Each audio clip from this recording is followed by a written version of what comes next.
¿ok? Que es el tiempo de la iglesia. Y hay una característica y unos privilegios que tenemos en estos tiempos, pero también tenemos unas responsabilidades. Y vamos a ir viendo esto, ¿verdad? A medida que vayamos desarrollando la serie. Ahora, si nosotros vamos, hermanos, a nuestras Biblias, al libro de Malaquías, capítulo 3, versículo 6, leemos lo siguiente, dice, porque yo, Jehová, no cambio. Okay, estas importantes palabras de Dios, hermanos, que dicen que yo, Jehová, porque yo, Jehová, no cambio. Okay. Nos da seguridad, hermanos, de que Dios siempre es Dios y no tenemos que preocuparnos de que Él repentinamente llegue a ser diferente de lo que es. Sin embargo, hermanos, Dios, aunque Él no cambia, Él tiene diferentes maneras de tratar con diferentes hombres a través de diferentes periodos en la historia. Dios trata, hermanos, a diferentes hombres en distintos tiempos, de distintas maneras. Por ejemplo, Dios no trató, hermanos, al apóstol Pablo de la misma manera como Él trató con Abraham. Dios fue misericordioso, hermanos, con ambos. Hubo misericordia tanto para Abraham, hermanos, como para el apóstol Pablo. Dios los salvó a ambos. Okay, la gracia de Dios se manifestó en la vida de ambos, Abraham y Pablo. Okay, y ambos pasarán la eternidad con Dios. Pero Dios no los trató de la misma manera, hermano. Estos dos hombres, hermanos, vivieron en distintos tiempos de la historia, ¿okay? Y tenían diferentes responsabilidades y obligaciones para con Dios. Lo vemos, hermanos, con otros personajes, otros nombres de hombres importantes en la Biblia. Por ejemplo, hablamos de Noé, en los tiempos del arca de Noé. Hablamos del rey Salomón. Que Dios igualmente trató de diferente manera a estos hombres. Mientras que la responsabilidad de Noé, hermanos, era construir un arca. Okay, Salomón vivió mucho tiempo después de Noé, muchos años después de Noé, y su tarea fue construir un templo. Entonces, hay responsabilidades y hay privilegios que se le dieron a los hombres y que se le están dando a los hombres, ¿okay? Y cambian en algún sentido. Y esos cambios, esas variaciones, son las que nosotros podemos visualizar con mucha claridad al entender las dispensaciones. El día de hoy vamos a estudiar 4 puntos. ¿Okay? Voy a procurar ser concreto en el estudio del día de hoy. 4 puntos, hermanos, que nos describen a un dispensacionalista.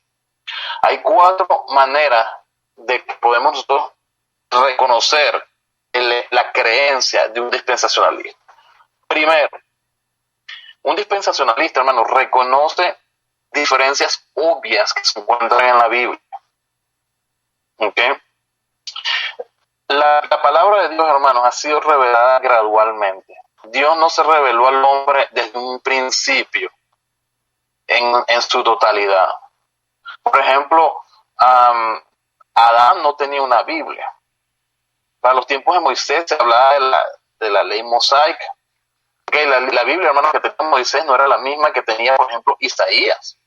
La Biblia que tenía Isaías, la documentación que tenía Isaías no era igual a la que tenía, por ejemplo, el apóstol Juan. ¿Ok? Entonces, a través del tiempo, hermanos, de los años, al pasar los años, Dios ha venido agregando más libros a la Biblia, ¿okay? Más revelación a diferentes hombres en diferentes tiempos, diferentes administraciones, diferentes reglas, ¿okay?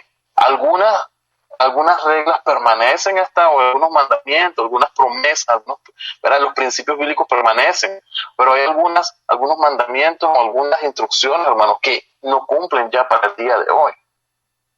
¿Okay? Por ejemplo, guardar el día sábado, el día de reposo. Nosotros nos reunimos los días domingos. Entonces hay ciertas diferencias. ¿Por qué Dios manda el día de reposo, ¿verdad? Y ahora nosotros nos reunimos los domingos? Eso tiene una razón de ser.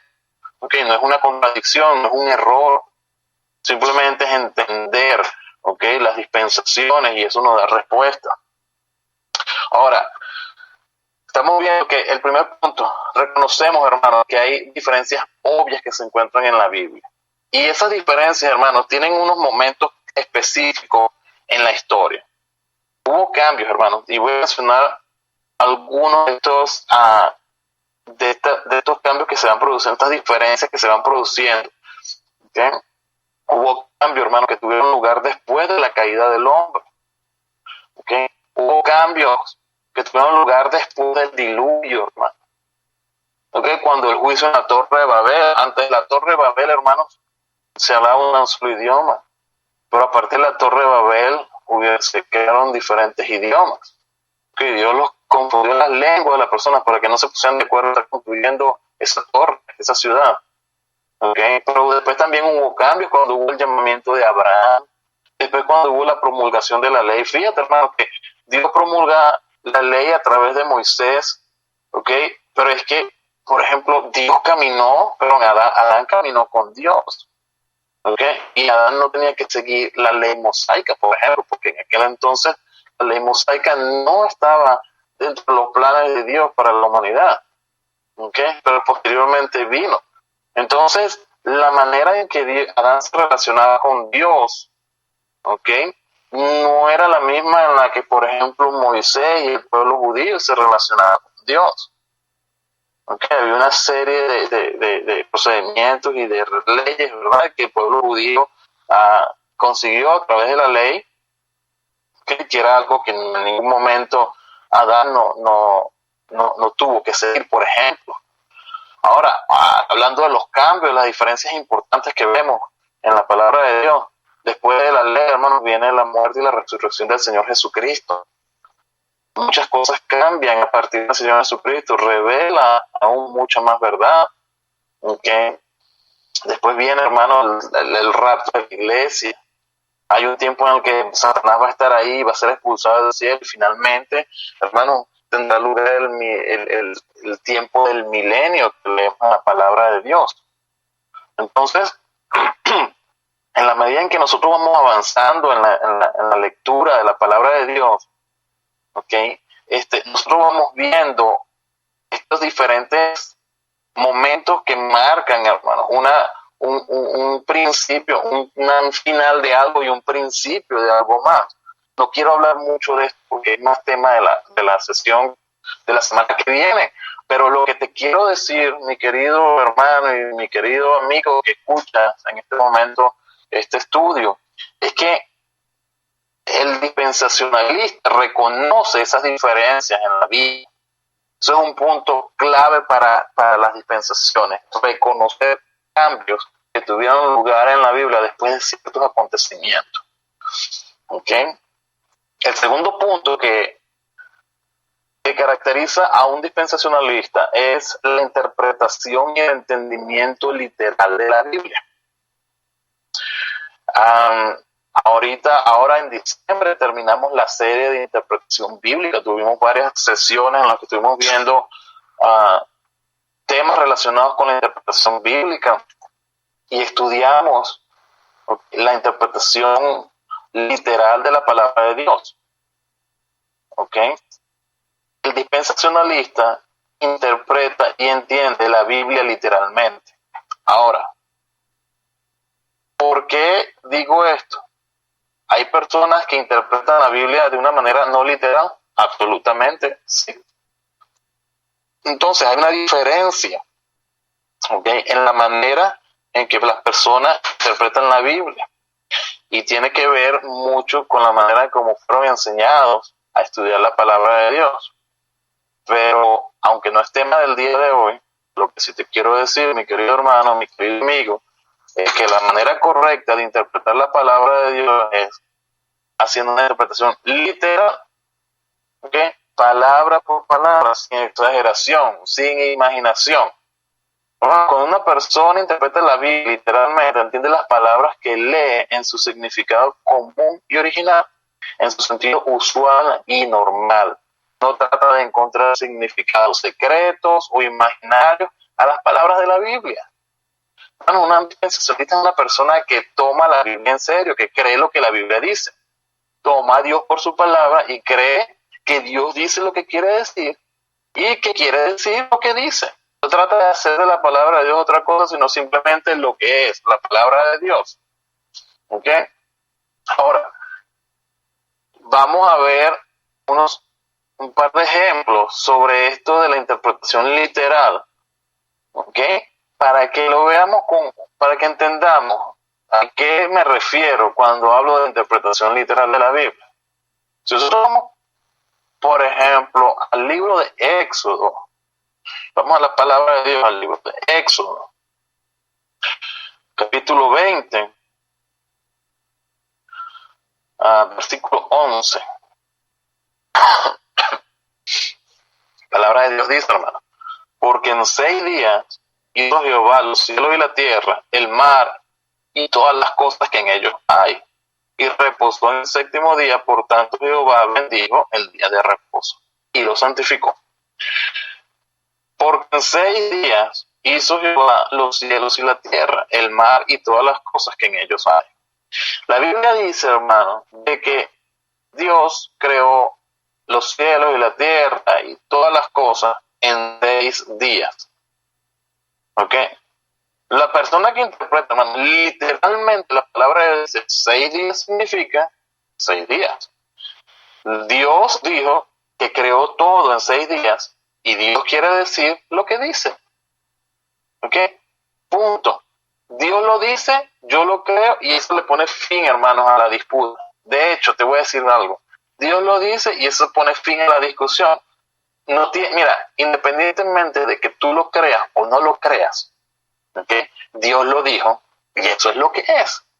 Ahora, de que queremos ser necios en la discusión de la verdad bíblica y decir yo creo esto, yo creo aquello, yo no creo esto, yo no creo aquello.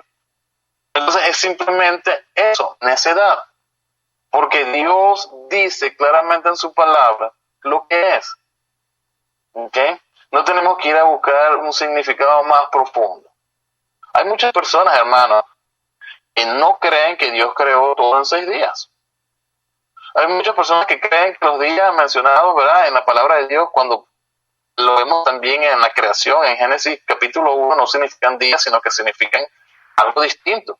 Dicen que los días de la creación, hermanos, no fueron días, sino en realidad era una era, un periodo largo, ¿ok?, que duraba miles de años o acaso millones de años, ¿ok?, que la creación se realizó en 6 edades muy largas y no realmente en un periodo de 6 días como nosotros lo conocemos hoy en día. ¿Ok? Fíjate que, perdón, si nosotros vamos a la palabra de Dios en Génesis capítulo 1, versículo 1, la Biblia dice así, hermano. En el principio creó Dios los cielos y la tierra estaba desordenada y vacía, y las tinieblas estaban sobre la faz del abismo, y el Espíritu de Dios se movía sobre la faz de las aguas. Y dijo Dios, sea la luz, y fue la luz. Y vio Dios que la luz era buena, y separó Dios la luz de las tinieblas. Y llamó Dios a la luz día, y las tinieblas llamó noche. Y fue la tarde y la mañana un día. Dice, y fue la tarde y la mañana un día. Entonces, el día comienza en los tiempos bíblicos, y es el tiempo que los judíos utilizan para sus días. El día comienza a las 6 de la tarde y termina a las 6 de la tarde del día siguiente. Comienza en la tarde, ¿ok? Y como dice la palabra de Dios, fue la tarde y la mañana un día. Comienza en la tarde y termina el día siguiente. Entonces, la tarde y la mañana fue un día. No estamos hablando de que fue una era, que fueron miles o millones de años. Fueron 6 días en los que Dios creó la tierra. En el primer día, ¿ok?, creó Dios la luz, ¿ok?, y la llamó día y a las tinieblas la llamó noche. ¿Ok? Pero fue un periodo de 6 días, tal cual de, como lo conocemos hoy en día, de 24 horas. ¿Ok? El día, ¿verdad? Estas personas, hermanos, hay iglesias, hay personas que interpretan la palabra de Dios de una manera diferente. ¿Ok? Hay diferentes métodos de interpretación de la Biblia erróneos. ¿Ok? Y muchas personas practican ese método de interpretación bíblica. ¿Ok? Que simplemente es falta de fe y de sujeción a la verdad de Dios. ¿Okay? Pero dice que un día no significa día, sino que es un largo periodo de tiempo. ¿Okay? Nosotros, las personas que interpretamos la Biblia, literalmente creemos que cuando Dios dice 6 días, hermano, son 6 días. no otra cosa,